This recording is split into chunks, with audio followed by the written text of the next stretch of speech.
uma briga no partido do governo, provocado pelo presidente da República, ou disparado pelo presidente da República, ou acelerado pelo presidente da República e tal. Já tinha alguma coisa no ar.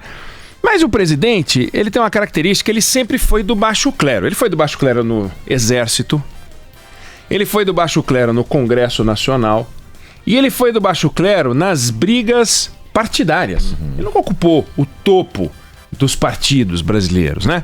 Então, por exemplo, ele era até um deputado produtivo. Ele apresentou 170 projetos de lei, mas ele não aprovava muito projeto, aprovou só 2. Então, ele era produtivo porque isso é uma decisão sua, individual. Você produz quantos projetos você quiser. Claro. 100, 200, 300, 400. Mas para aprovar, aí você precisa ter costura. E ele não tinha costura, porque ele era um personagem que não pertencia ao mundo das costuras, né? Ele era o baixo clero total. Cumprimentava as pessoas, era educado e tal, mas não costurava. Ele nunca costurou no Congresso Nacional. Bom, ele tentou presidir a casa 3 vezes. 3 vezes. 2005, 2011 e 2017. Em 2005 ele teve 2 votos. Ele sempre foi o último colocado. Teve 2 votos. Perdeu para branco e nulo. Branco foram 3, nulo foram 4. E ele veio em último. Perdeu até desses 2. Naquele ano, 2005, é bom que se diga, quem se elegeu presidente da Câmara foi um vigarista, o Severino Cavalcante, que foi o único caso da história de um sujeito que renunciou à presidência e ao mandato durante a presidência, porque foi pego roubando. Ele achacava o dono do restaurante, achacava o dono do restaurante da Câmara. Quer dizer, é uma corrupção, não é que é só corrupção, é corrupção porca, vagabunda, mesquinha, nojenta. Me dá um dinheiro aí, cobrado em engraxate, sabe? Cobrada... É inacreditável. Você vende pipoca, você cobra dinheiro dele. É uma cota de coxinha. Exato, é um porcalhão. E perdeu emprego. Naquela época, o Jair Bolsonaro era do PFL, quando houve essa disputa, 2005. 2011, teve uma outra eleição, quem ganhou foi o Marco Maia, do PT. Ele era já do PP. Ele era do PP, já não era mais do PFL, era do PP. E ele teve 9 votos, foi a maior votação que ele teve. Em 2017, ele disputou de novo, aí ele já era do PSC. Ganhou o Rodrigo Maia e ele teve 4 votos. De novo, perdeu para os brancos, que foram 5.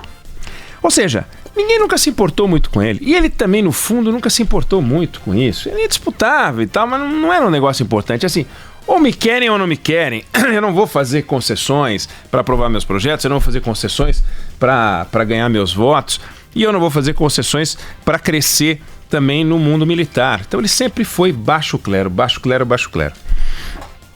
No mundo partidário, da construção partidária, ele pertenceu a vários partidos, né? É difícil falar que foram 8, embora tenham sido 8, porque alguns desses partidos aos quais ele foi filiado são fusões de partidos aos quais ele era afiliado, entendeu? Então, por exemplo, ele era do PDC, mas daí surgiu o PPR, que é produto da fusão do PDC com o PDS. Aí ele foi para esse PPR. Entra como segunda legenda. Ele até poderia ter ido para outra legenda, mas ele ficou nesta legenda. Então, isso conta 2 vezes. Aí ele deixou o PPR por causa de uma nova fusão com o PP. Aí geraram o PPB. Aí ele também se filiou. Aí do PPB ele saiu PTB, depois foi pro PFL. É uma bagunça. Ele foi do PP de novo.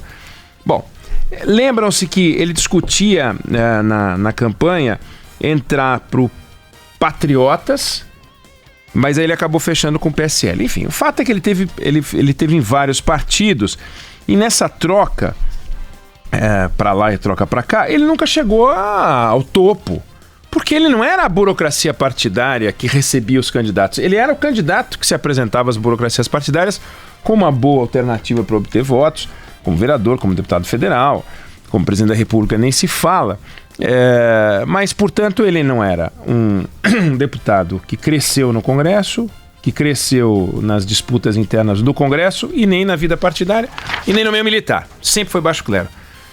De repente, o homem do baixo clero vira alto clero, o mais alto posto possível no mundo executivo. Você vira presidente da República. né? E aí ele inicia uma relação tensa com integrantes do Exército, inicia uma relação tensa com integrantes do Congresso Nacional, e agora inicia uma relação tensa com o seu partido.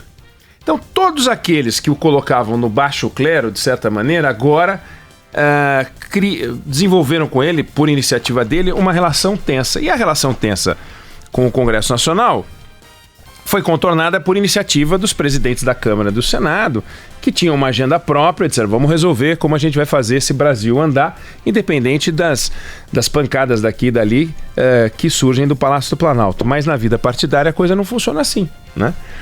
Então ele deu uma patada no Luciano Bivar, disparou uma dissidência interna no PSL, cujos movimentos a gente vai acompanhar nas próximas semanas e não sabe exatamente o que pode acontecer. A gente já percebeu, na nossa história recente, que os pequenos partidos são uma máquina de gerar oportunidades para você fazer dinheiro.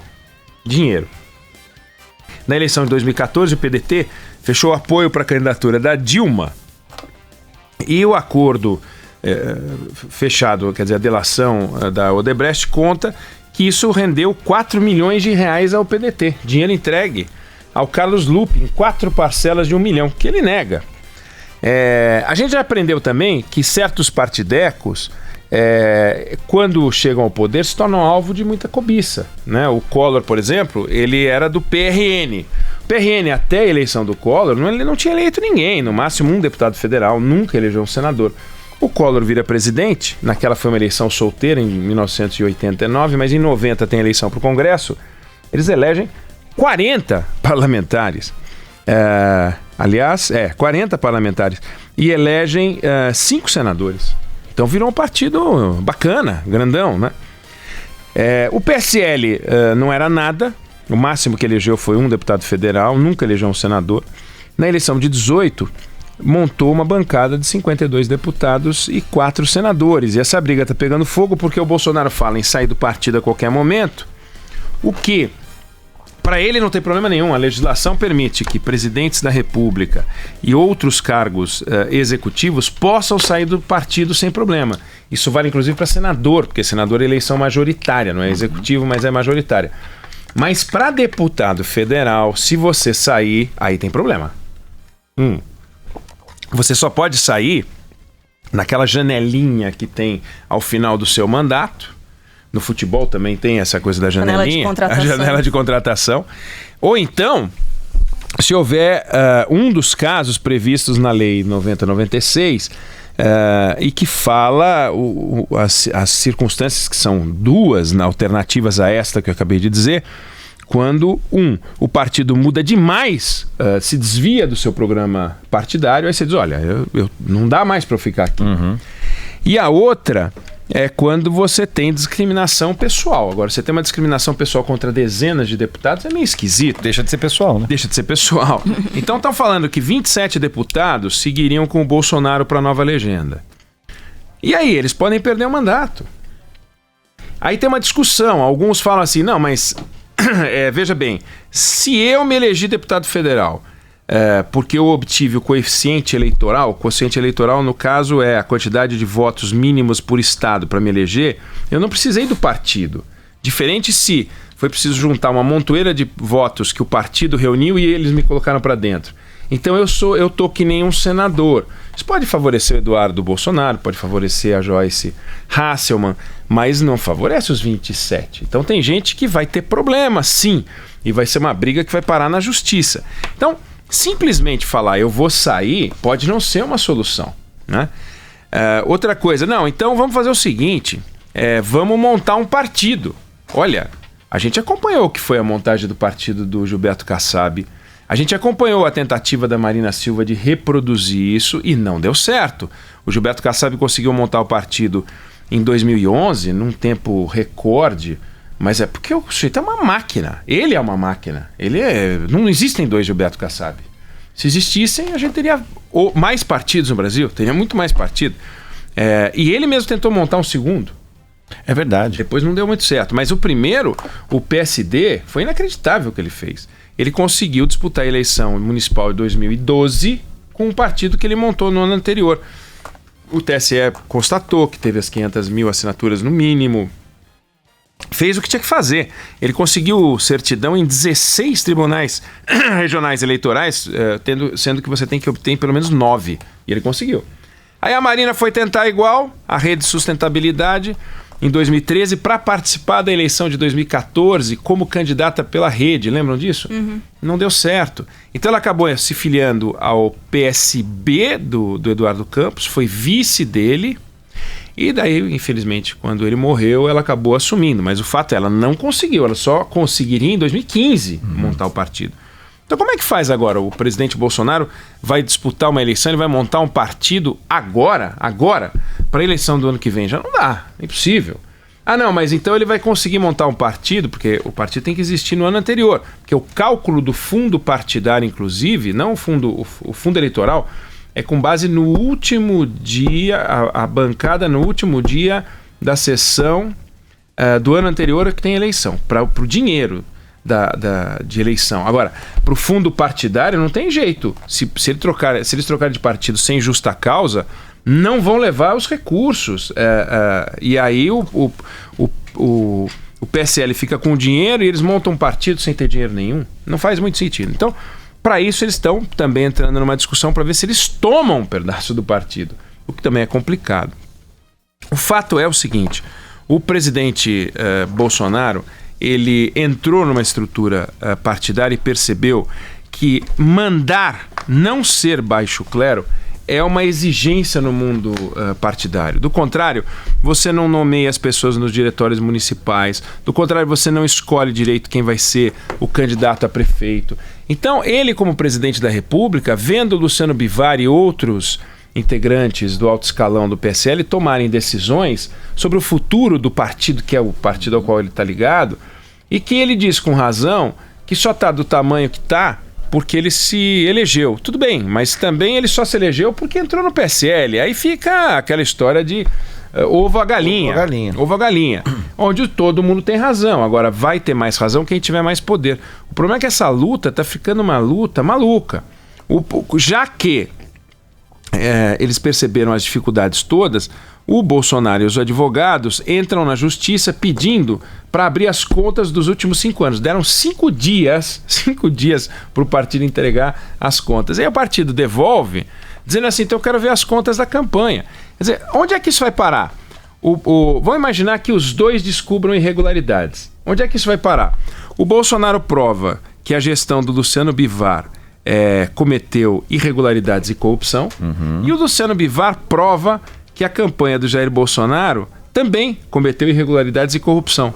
Olha que legal, é um processo de implosão que o PT, o PSOL, né, o PSDB, o Ciro Gomes estão só esperando, olhando para ver onde é que isso vai parar, porque é de um ridículo que não tem tamanho, né?